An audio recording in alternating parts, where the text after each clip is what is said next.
Subscribe করুন।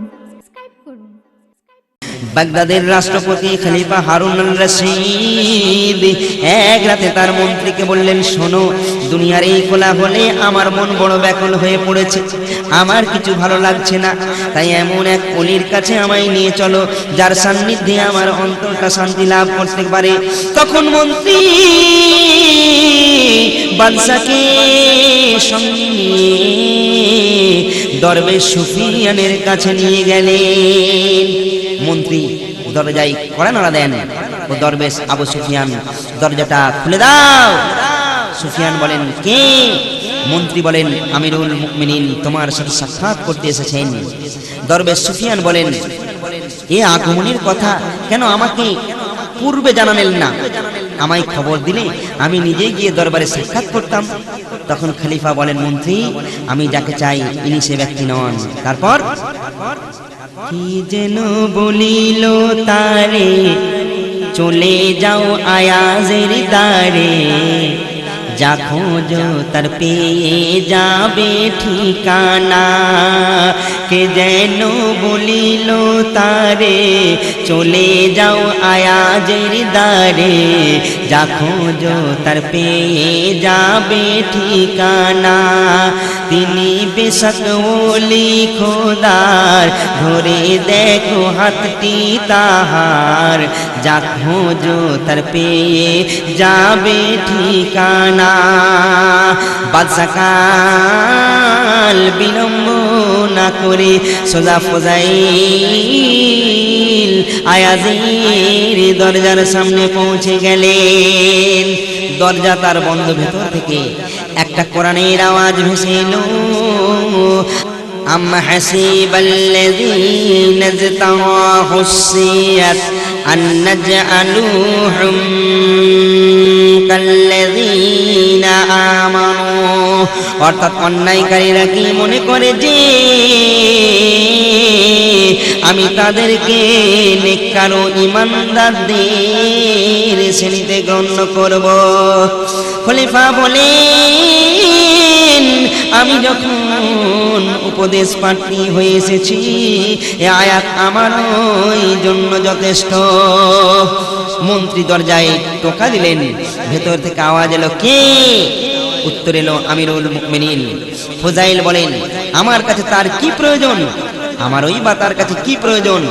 মন্ত্রী বলেন, রাজ্যের বাদশাহিনী, তাই সম্মান করা তোমার কর্তব্য। ফুজাইল বলেন, যাও, আমাকে বিরক্ত করো না, কারোর সাথে কথা বলতে আমার ভালো লাগে না।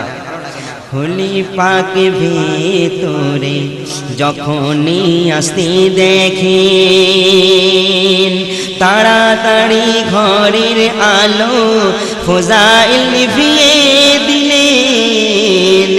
আধারে খলিফা হাত দুটি ধরে বলেন, এমন কেন আমার সাথে আচরণ করেন? হুজুর বলে, এই সুন্দর হাত দোজখ হতে পাবে তো নাজাত। হুজুর বলে, এই সুন্দর হাত দোজখ হতে পাবে তো নাজাত, দোজখ হতে পাবে তো নাজাত। এই বলে নামাজে করে শুকরানা, যা খোঁজো তার পেয়ে যাবে ঠিকানা, যা খোঁজো তার পেয়ে যাবে ঠিকানা। হুজুর নামাজে বসে গেলেন।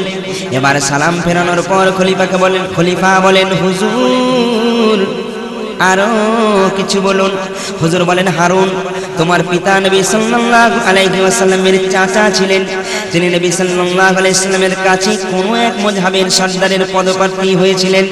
হুজুর সাল্লাল্লাহু আলাইহি ওয়াসাল্লাম বলেছিলেন, চাচা, আপনাকে নিজের উপর আমির নিযুক্ত করলাম, কারণ 1000 বছর খলিফা হিসাবে মানুষের খিদমত করা অপেক্ষা নিজের জীবন আল্লাহর ইবাদতে মশগুল রাখা অনেক উত্তম। কারণ শেষ বিচারের দিন হুকুমত লজ্জার কারণ হবে। খলিফা বলেন, আরো কিছু বলুন। ফুদাইল বলেন উমর ইবনে আব্দুল আজিজ খলিফার আসনে বসে সালেম ইবনে আব্দুল্লাহ, রাহা ইবনে হাইবুন ও মুহাম্মদ ইবনে কাবকে ডেকে বলেন, আমি খলিফা পদে নিযুক্ত হয়েছি, আমার কি কি করা কর্তব্য আপনারা ঠিক করে দিন। তখন একজন বললেন, কিয়ামতের শাস্তি থেকে মুক্তি যদি পেতে চান, দেশ ও দোষের তরে করো তুমি কল্যাণ, মুসলিমেরা চোখে তোমার ঘর মনে করো, সবাইকে নিজের পরিবার মতো মনে করো, মতো মনে করো। জাহান্নামের সাজা কঠিন, কত রাজা বাদশা জ্বলবে সেদিন, জাহান্নামের সাজা কঠিন, কত রাজা বাদশা জ্বলবে সেদিন, হিসাবের বাইরে কিছু হবে না, হিসাবের বাইরে কিছু হবে না। যদি কিয়ামতের দিনে আল্লাহর শাস্তি থেকে মুক্তি চান, তাহলে মুসলিম বৃদ্ধ পুরুষ দিগকে আপন পিতার মতো, যুবক দিগকে ভাইয়ের মতো, আর বালক বালিকাদের সন্তানের মতো, এবং স্ত্রীলোক দিগকে মা বোনের মতো মনে করবেন এবং তদানুযায়ী ব্যবহার করবেন। খলিফা বলেন, আরো কিছু বলুন। তিনি বলেন, এই মুসলিম সমাজকে আপনার গৃহ জনসাধারণকে আপনার পরিজন মনে করবেন, গুরুজনদের সাথে নম্র ব্যবহার করবেন, যুবকদের প্রতি সদয় হউন এবং শিশুদের কল্যাণে কাজ করুন। আমার আশঙ্কা, কত সুন্দর সুন্দর মুখ জাহান্নামের আগুনে জ্বলে কদাকার হয়ে যাবে, বহু আমির ও হাকিম সেখানে জ্বলবে। খলিফা এই কথা শুনে টুকরে টুকরে কাঁদে, বুকে তার পানির বন্যা বয়ে যায়। ফুদাইল রাহমাতুল্লাহ আলাইহি বলেন, আল্লাহকে ভয় করুন, আখিরাতে জবাবদিহির জন্য প্রস্তুত হন। আল্লাহ তাআলা শেষ বিচারের দিন প্রত্যেক ব্যক্তি সম্বন্ধে যে প্রশ্ন করবেন, সেজন্য নিজেকে প্রস্তুত রাখুন। আর মনে রাখবেন, কোনো বৃদ্ধা না খেয়ে যদি অনিদ্রায় রাত কাটায়, কোনো বৃদ্ধা না খেয়ে যদি অনিদ্রাতে রাত কাটায়, এর কৈফিয়ত দিতে হবে বিচারের কাঠগড়ায়। তোমার বিরুদ্ধে সেদিন নালিশ খোদাই করবে, বিচার প্রার্থী হয়ে তোমার পোশাক টেনে ধরবে, পোশাক টেনে ধরবে। বাদশা তখন কেঁদে মরে, মুখ দেখাবো কেমন করে, বাদশা তখন কেঁদে মরে, মুখ দেখাবো কেমন করে। তাই দু চোখে পানি যে আর থামে না, থামে না, দু চোখে পানি যে আর থামে না। মন্ত্রী বলেন, হে তাপস ফুদাইল, আপনি আমিরুল মুমিনিনকে মেরে ফেলেছেন, এখন এবার ক্ষান্ত করুন। ফুদাইল বলেন, ওরে হামান, চুপ চুপ, কোনো কথা বলো না। আমি নয়, বরং তুমি আর তোমার দলের লোকেরাই তাকে হত্যা করেছো। এতে খলিফার কান্নার দ্বিগুণ বেড়ে গেল। মন্ত্রীকে বলেন, ইনি তোমাকে হামান এই জন্য বলেছেন যে ইনি আমাকে ফিরাউন মনে করেন। খলিফা জিজ্ঞেস করে, আপনার কি কোনো ঋণ আছে? হুজুর বলেন ঋণী আমি শুধু এই আল্লাহর কাছে। খলিফা জিজ্ঞেস করে আপনার কি কোনো ঋণ আছে? হুজুর বলেন ঋণী আমি শুধু ওই আল্লাহর কাছে। তাহার নির্দেশ মতো যদি জীবন পরিচালনা, তবে আমি হাসর মাঠে পাবো যে তার করুণা, পাবো যে তার করুণা। ক্ষমা না করিলে সেদিন পাপের বোঝা হবে কঠিন। হাজার কেঁদে লাভ কিছু হবে না, হবে না। হাজার কেঁদে লাভ কিছু হবে না। বাদশা বলেন আমার বলার উদ্দেশ্য হলো আপনি কি কোনো মানুষের কাছে কোনো ঋণ করেছেন? হুজুর বলেন আল্লাহর শকর, আমি তার বহু নিয়ামত ভোগ করেছি, আর কিছু বলার নেই। এরপর খলিফা 1000 দিনারের একটি থলি তার পায়ের কাছে রেখে বলেন এ অর্থ সম্পূর্ণ হালাল, এগুলো আমার মায়ের সম্পত্তি থেকে লাভ করেছি, মেহেরবানি করে এটা গ্রহণ করুন। হুজুর আক্ষেপ করে বলেন আমার সমস্ত উপদেশ বৃথা গেল, তাতে তোমার কোনো উপকারই হলো না। এখনই তুমি অবিচার শুরু করেছো। আমি তোমার বোঝা হালকা করে মুক্তির দিকে আহ্বান করছি, প্রক্ষান্তরে তুমি আমার বোঝা ভারী করে নিজেকে মৃত্যুর গর্তের দিকে নিক্ষেপ করতে চাইছো। আমি বলি তোমার যা আছে তা উপযুক্ত পাত্রে দান করো, অথচ যাকে দেওয়া উচিত নয় তুমি তাকেই দান করছো। এই কথা বলে তিনি বাদশার কাছ থেকে উঠে এসে দরজা বন্ধ করে দিলেন। বাদশা বাইরে এসে বলেন ইনি হলেন খাঁটি আসল মানুষ। হুজুর বলতেন যখন রাত হয় তখন আমি বড়ই আনন্দ উপভোগ করি, কারণ তখন নীরবে আল্লাহর ধ্যান করতে পারি। কিন্তু যখন প্রভাত হয় তখন বড় চিন্তিত হয়ে পড়ি, কেননা তখন লোকজন আসা যাওয়া করে এবং আমাকে অনর্থক পেরেশান করে। যে ব্যক্তি নির্জনাকে ভয় করে এবং মানুষের সাথে মিলামিশা করে শান্তি লাভ করে, সে শান্তি হতে বহু দূরে থাকে। ওরে সংসারে প্রবেশ করা খুব সহজ, কিন্তু বের হওয়া অত্যন্ত কঠিন। দুনিয়া একটি পাগলা গারদের মতো, এতে যারা বাস করে তারা পাগলের মতো। কয়েদখানায় যেমন পাগলের মতো হাত পা শিকলে বাঁধা থাকে, তেমনি তারাও দুনিয়ার মায়া মমতায় আবদ্ধ থাকে। মনে রেখো, কারো আখিরাতের পুঁজি না কমিয়ে তাকে দুনিয়ার সম্পদ দেওয়া যায় না। দুনিয়ায় তুমি যা উপার্জন করছো আখিরাতে তুমি তাই পাবে। এখন দুনিয়ায় কম বা বেশি উপার্জনের রত থাকবে কি থাকবে না তা তোমারই ইচ্ছা। একদিন হুজুর নিজের ছেলেকে কোলে তুলে নিয়ে বুকে জড়িয়ে ধরে আদর করছেন। সেই সময় ছেলে বলে আব্বু আপনি কি আমায় ভালোবাসেন? হুজুর বলেন হ্যাঁ বাবা ভালোবাসি। আবার ছেলে বলে আব্বু আপনি কি আল্লাহ পাককেও ভালোবাসেন? হুজুর বলেন হ্যাঁ বাবা ভালোবাসি। ছেলে বলে আব্বু মানুষের হৃদয় হলো একটি, সেই একটি হৃদয়ের দুটি ভালোবাসা কেমন করে স্থান পেতে পারে?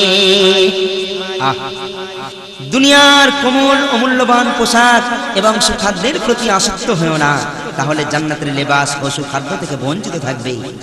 তোমাকে যদি কেউ জিজ্ঞাসা করে যে তুমি কি আল্লাহ তাআলাকে ভালোবাসো, তাহলে তুমি চুপ থাকো, কারণ তুমি যদি বলো ভালোবাসি না তাহলে কাফির হবে। আর যদি বলো হ্যাঁ আমি তাকে ভালোবাসি, তবে মিথ্যে বলা হবে, যেহেতু তোমার কার্যসমূহ বন্ধুর ন্যায় নয়। যে ব্যক্তি মলিন মুখে মানুষের সাথে সাক্ষাৎ করে সে মুসলমানদের ধ্বংস করার চেষ্টায় থাকে। আল্লাহ তাআলা যে অবস্থায় রাখুক না কেন তাতেই সন্তুষ্ট থাকার নামই হলো প্রকৃত ত্যাগ। যে ব্যক্তি আপন ভাইয়ের সাথে বাহ্যিক ভালোবাসা দেখায় আর অন্তরে শত্রুতার ভাব পোষণ করে, আল্লাহ তাআলা তার উপরে লানত অভিশাপ করেন। এরূপ ব্যক্তিকে কিয়ামতের দিনে অন্ধ ও বধির করে উঠাবেন। যে ব্যক্তি নিজেকে সম্মানিত বলে মনে করেন সে কোনোদিন বিনয়ী হতে পারে না। আল্লাহ তাআলা বলেন ফাযকুরুনি আযকুরকুম ওয়াশকুরুলি ওয়ালা তাকফুরুন। হে মানব জাতি, তোমরা আমাকে স্মরণ করো, আমিও তোমাদিগকে স্মরণ করব। যদি তোমরা আমাকে না ভুলো, আমিও তোমাদিগকে কোনোদিন ভুলব না। আল্লাহ তাআলা তার এক নবীকে বলেন, আপনি পাপী দিগকে সুসংবাদ দান করুন যে যদি তারা তওবা করে আমি তা কবুল করব, এবং সিদ্দিকগণকে ভয় প্রদর্শন করুন যে আমি ইচ্ছা করলে সকলকে আযাব দিতে পারি। এই জন্য হুজুর ফুদাইল আয়াদ রাহমাতুল্লাহ আলাইহি সর্বদা দোয়া করতেন, নে প্রভু তুমি অনেক সময় আমাকে উপবাসে রেখে থাকো, এমনকি রাতেও বাতি দান করো না, এগুলো তো তোমার প্রিয় দিকের বিশেষত্ব। আমি এমন কি কাজ করে এ সম্মান লাভ করলাম তা তো আমি বুঝলাম না। তুমি আমার প্রতি রহমত নাজিল করো, কারণ তুমি আমার অবস্থা সম্বন্ধে সম্পূর্ণ জ্ঞাত আছো। আমার প্রতি আযাব নাজিল করো না, কেননা তুমি যা ইচ্ছা তাই করতে পারো।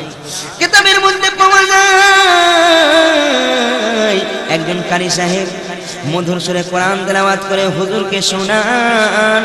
তারপর একজন খাদেমকে ডেকে বলেন, শোনো বাবা, এ কারি সাহেবকে আমার পুত্রের কাছে নিয়ে যাও, কারি সাহেব তাকে কোরআন পাঠ করে শোনাবেন। হুজুর বলে দিলেন, কারি সাহেব সূরা আল কারিয়া তার সম্মুখে পড়া যেন না হয়, কেননা তাদের কিয়ামত সম্বন্ধে যা বর্ণনা আছে তা শুনলে হয়তো সে সহ্য করতে পারবে না। কিন্তু ঘটনাক্রমে কারি সাহেব তার পুত্রের কাছে শোনাই পড়লেন। তা শুনে হুজুরের পুত্র জোরে এক চিৎকার করে সেইখানে চিরতরে ঘুমিয়ে যেতে লাগলেন। ঘুমাতে ঘুমাতে চিরতরে আস্তে আস্তে সে ঘুমিয়ে গেল। তারপর এদিকে 30 বছর পর্যন্ত হুজুর ফুজাইলের মুখে কেউ কোনোদিন বিন্দু হাসি দেখেনি। কিন্তু যেদিন তার পুত্রের মৃত্যু হয়েছিল সেদিন তিনি প্রাণ ভরে হেসেছিলেন। লোকে যখন প্রশ্ন করলো এ সময় হাসার কারণ কি, উত্তরে হুজুর বলেন, আমি বুঝতে পারলাম আল্লাহ তাআলা তার মৃত্যুতে সন্তুষ্ট রয়েছেন, সেই জন্য তাকে ডেকে নিয়েছেন। এই জন্য আমি তার সন্তুষ্টির সাথে শরীক হয়ে হাসলাম। সুবহানাল্লাহ, সুবহানাল্লাহ। চিন্তা করুন, হুজুরের ইন্তেকালের সময় 2 কন্যা হুজুরের জীবিত ছিল। বেগম কেঁদে কেঁদে বলেন, স্বামী গো, তুমি বিহনে তোমার কন্যা দুটির অবস্থা কি হবে একবার কি ভেবেছো? আমি মা কেমন করে ওদের বিয়ে শাদীর ব্যবস্থা করব? হুজুর বলেন, বেগম রে, এমন করে বলো না, তোমার চিন্তার কোনো কারণ নাই। যতদিন আমি ছিলাম ততদিন আমি তোমাদের দেখাশোনা করেছি, আর যখন তোমাদের হতে দূরে সরে যাব আমি আল্লাহর উপরে ছেড়ে দিয়েছি। তোমাদের দেখাশোনার ভার তিনি নিজেই বহন করবেন। শোনো বেগম, শোনো, আমাকে দাফন করার পর তুমি আমার কন্যা দুটিকে নিয়ে কোবাইস পর্বতের উপরে উঠে যেও, আর আকাশের দিকে মুখ করে বলো, হে রব্বুল আলামিন আল্লাহ, আমার স্বামী ফুজাইল আমাকে যে কথাগুলো বলার জন্য আদেশ করে গেছেন সেই কথার পরিপ্রেক্ষিতে এই কথা বলছি। তুমি তাকে কবররূপ কারাগারে আবদ্ধ করেছো, আমার কন্যা দুটি তোমার হাতে সুপে দিয়েছে, তাই তুমি আমাদের তোমার রহমতের ছায়ায় আশ্রয় দাও। এইবারে হুজুর যখন ইন্তেকাল করেন তার বেশ কয়েকদিন কেটে যাবার পর স্বামীর ওসিয়াত মোতাবেক 2টি কন্যাকে সঙ্গে নিয়ে কোবাইস পর্বতে গিয়ে বিবি উপস্থিত হলেন। উপস্থিত হয়ে এই কথা বলছেন। বিবি কি বলছেন? আমার প্রভু দয়াময় দয়া করুণায় আমায়, আমার প্রভু দয়াময় দয়া করুণায় আমায়।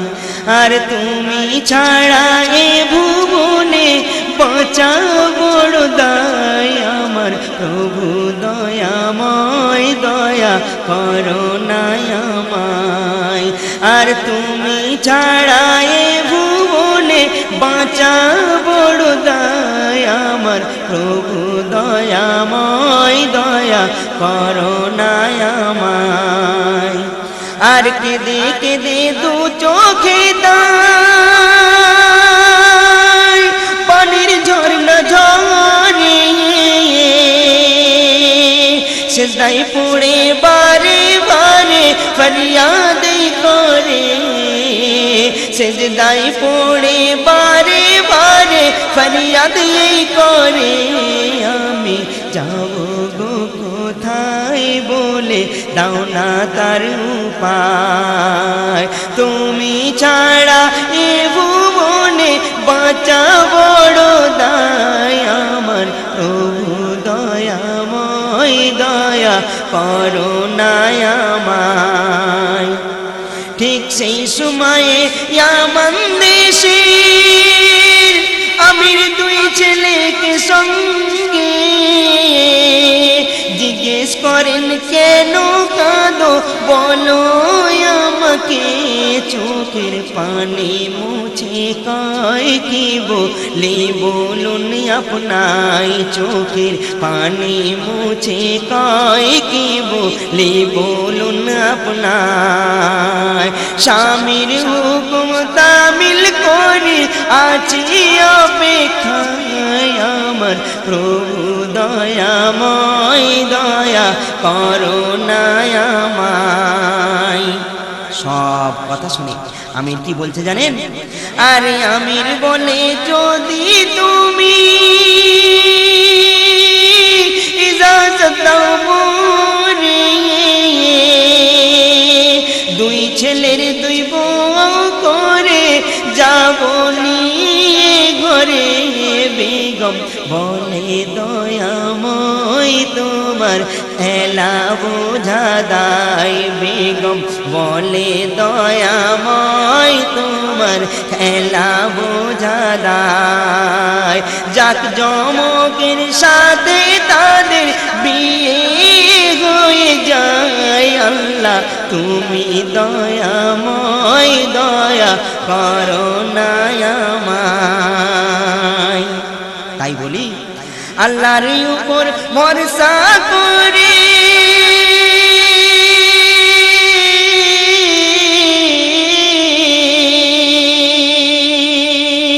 আল্লাহর উপর ভরসা করে যে রহমতের আশা করে, আল্লাহ তার বেহিসাবে দেয় খুশি ভরে, আল্লাহ তারে বেহিসাবে দেয় খুশি ভরে। নজরুল বলে যাই তাহার দয়ার সীমা নাই, নজরুল বলে যাই তাহার দয়ার সীমা নাই। ভালোবাসার মূল্য পেতে সচ্চা প্রেমিক হওয়া চাই, আমার প্রভু দয়াময় দয়া করুণায় আমায়, আমার প্রভু দয়াময় দয়া করুণায় আমায়। তুমি ছাড়া এ ভুবনে বাঁচা বড় দায়, আমার প্রভু দয়াময় দয়া করুণায় আমায়, আমার প্রভু দয়াময় দয়া করুণায় আমায়। ভাইজান, আল্লাহ পাক আমাদেরকে সঠিকটা জেনে বুঝে সেই মতো চলার তৌফিক ইনায়াত করেন, বলুন আল্লাহুম্মা আমিন। আল্লাহ পাক ওলি আল্লাহদের এই সমস্ত জীবনী শুনে আমরা যেন আমাদের জীবনটাকে সেই মতো জীবনটাকে যেন বাস্তবায়ন করতে পারি। এই দোয়া করে আপনাদের কাছ থেকে আমি এখনকারের মতো বিদায় নিচ্ছি। আমার জন্য দোয়া করবেন, আমি আপনার জন্য দোয়া করব। আসসালামু আলাইকুম।